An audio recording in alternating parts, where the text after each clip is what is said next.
उपलब्ध किया है। अगर तुम शांत हो जाओ तो मैं वो संदेश तुम्हें भी देना चाहता हूँ। मैं तुम्हें वो सत्य देना चाहता हूँ जो मुझे उपलब्ध हुआ है। मैं इसलिए इतनी देर से रुका हुआ हूँ ताकि तुम्हारा मन हल्का हो सके। 12 साल का बहुत लंबा समय है। मैंने तुम्हें बहुत घाव दिए हैं, तुमने बहुत सारे दुख दर्द इकट्ठे करे हैं, तुम्हारा क्रोध समझने लायक, और मैं 12 सालों से इसकी प्रतीक्षा कर रहा था। तो इसका सीधा सा मतलब यह है कि तुम आज भी मुझे प्यार करती हो। लेकिन यशोधरा, इस प्यार के पार भी एक और प्यार है, और उसी प्रेम के कारण मैं तुम्हें कुछ कहने वापस आया हूँ। लेकिन यशोधरा उस प्रेम को नहीं समझ सकी, और क्योंकि इस प्यार को समझना बहुत कठिन था, बहुत ही डिफिकल्ट था, क्योंकि ये प्यार इतना शांत था कि ऐसा लगता था कि कुछ भी नहीं है।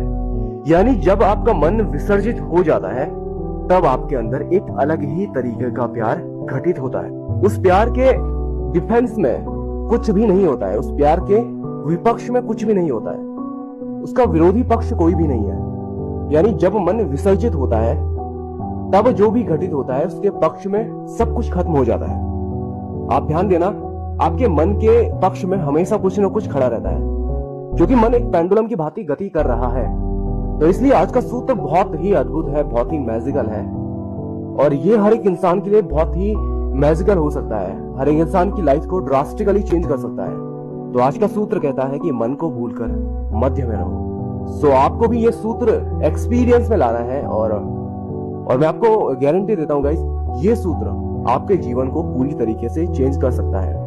ऐसा नहीं है कि इसका अभ्यास, इसकी प्रैक्टिस कभी कभी किया जाए। इसकी प्रैक्टिस के लिए आपको हर समय इसका बोध रखना पड़ेगा, होश में रहना पड़ेगा, काम करते हुए, चलते हुए, खाना खाते हुए, दोस्तों के साथ में बैठे हुए, हर एक चीज में आपको मध्य में रहना पड़ेगा। एक बार एक्सपीरियंस करके देखो, तब तुम देखोगे कि एक मौन, एक शांति तुम्हें अंदर से घेरने लगी है, और तुम्हारे भीतर एक शांत केंद्र निर्मित हो रहा है। और अगर तुम मिड में ना रह सको तब भी मिड में रहने की कोशिश करो, और धीरे धीरे धीरे धीरे तुम्हें एक दिन ये एक्सपीरियंस हो जाएगा। तो इस बीच में ध्यान रखो, अपने इमोशंस को देखो। आपको गुस्सा आ रहा है, आपको किसी के ऊपर प्यार आ रहा है, आपको रिग्रेट हो रहा है, ये सारी चीजें आपको दूसरी अति की तरफ लेकर जाएंगे, लेकिन आपको इस बीच में अपने ध्यान को बिल्कुल मध्य में रखना है। और आज नहीं तो कल ये डेली की प्रैक्टिस आपको एक दिन बीच में केंद्रित कर ही देगी। और एक बार तुमने इस सूत्र को जान लिया तो फिर तुम उसे कभी नहीं भूलोगे, क्योंकि मध्य बिंदु मन के पार है, और यही मध्य बिंदु अध्यात्म सूत्र का सार है।